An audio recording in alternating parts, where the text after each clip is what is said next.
आज से कुछ समय पहले, कुछ सालों पहले जब वर्ल्ड वॉर खत्म हुआ, उसके बाद जलियांवाला बाग ये बहुत बड़ा मुद्दा बन गया था।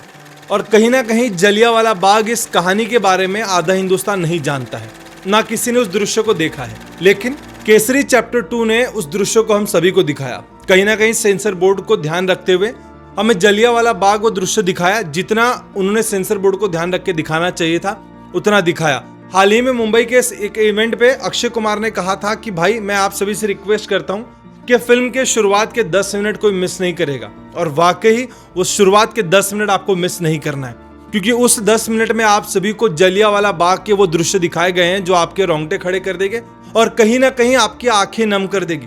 वो 10 मिनट की स्टोरी, वो 10 मिनट का हादसा आपको देखना बहुत जरूरी है, क्योंकि वो 10 मिनट का हादसा आपको पूरी फिल्म देखने के लिए मजबूर करता है, क्योंकि आप चाहेंगे कि अंत में उन सभी सिख और पंजाबी लोगों को न्याय मिले जो उस जलियांवाला बाग में बेगुनाह मौत हुई जिनकी। फिल्म बहुत अच्छे तरीके से हम सभी के बीच में लाई गई है।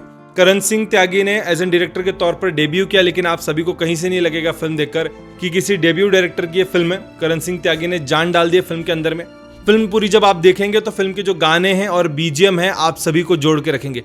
केसरी 1 में जब गाना आया था बी प्राक का तेरी मिट्टी, उनके लिए उसको अवार्ड भी मिला है। जी हाँ, वो गाने आपको रोंगटे खड़े कर देता है, लेकिन वो गाना आपको फिल्म के अंत में सुनने मिलता है। लेकिन ये गाना फिल्म के बीच में डाला गया है और उस गाने में जब आप उस दृश्य को देखेंगे तो कहीं ना कहीं आप भूल जाएंगे कि आप सिनेमा घरों में बैठे हैं। आपको लगेगा कि आप उस जलियांवाला बाग उस दृश्य में वहीं हैं और ये घटना आपके परिवार में से किसी एक के साथ हुई है। बात करूंगा एक्टिंग वाइज तो अक्षय कुमार का एक्टिंग करियर में बहुत तगड़ा कमबैक हुआ है।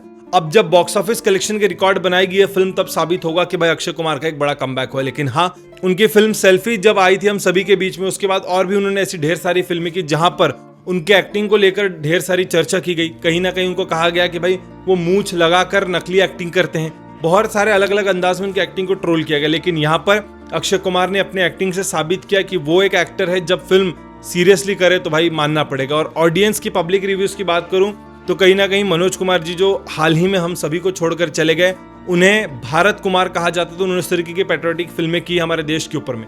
वहीं अक्षय कुमार भी कुछ ऐसे अब बनते जा रहे हैं भारत कुमार की तरफ, क्योंकि कहीं ना कहीं उनकी जो भी ऐसी देशभक्ति वाली फिल्में होती है उसमें वो अपनी जान डालते हैं और ऑडियंस को वैसे अक्षय कुमार ज्यादा पसंद आते हैं। वहीं आर माधवन का जो पेपर सॉल्ट लुक था, वो विंटेज लुक था, जो ब्लैक दाढ़ी व्हाइट दाढ़ी के अंदर में जो कॉम्बिनेशन करके आर माधवन को लाया गया, जो अंग्रेजों की तरफ से खड़े होके जलियांवाले बाग इस दृश्य को झूठा ठहराएंगे, वो एक किरदार दिया।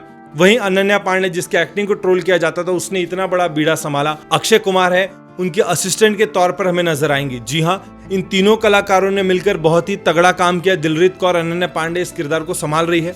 अक्षय कुमार, आर माधवन और अनन्या पांडे, इन तीनों ने इस फिल्म के अंदर में जान डाली है और बेहद शानदार तरीके से फिल्म को हम सभी के बीच में लाया है।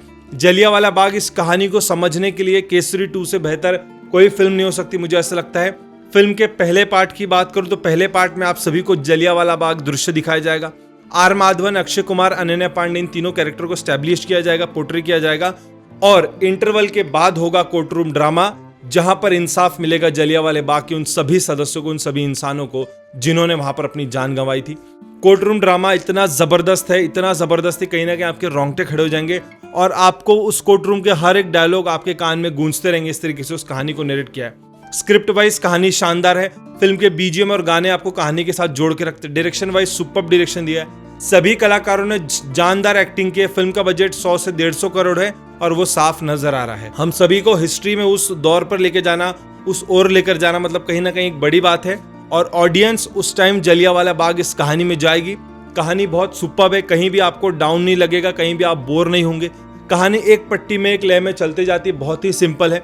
जलियांवाला बाग दृश्य, सभी एक्टर्स को वहां पर लेकर आना, उनके कैरेक्टर को पोर्ट्रे करना, वहां से कहानी धीरे धीरे कोर्टरूम में लेके जाना और कोर्टरूम से जलियांवाले बाग इस कहानी को न्याय दिलाना और उन सभी को चैन की राहत देना, ये ओवरऑल ऐसी कहानी है। अक्षय कुमार ने बहुत शानदार तरीके से उस किरदार को निभाया है।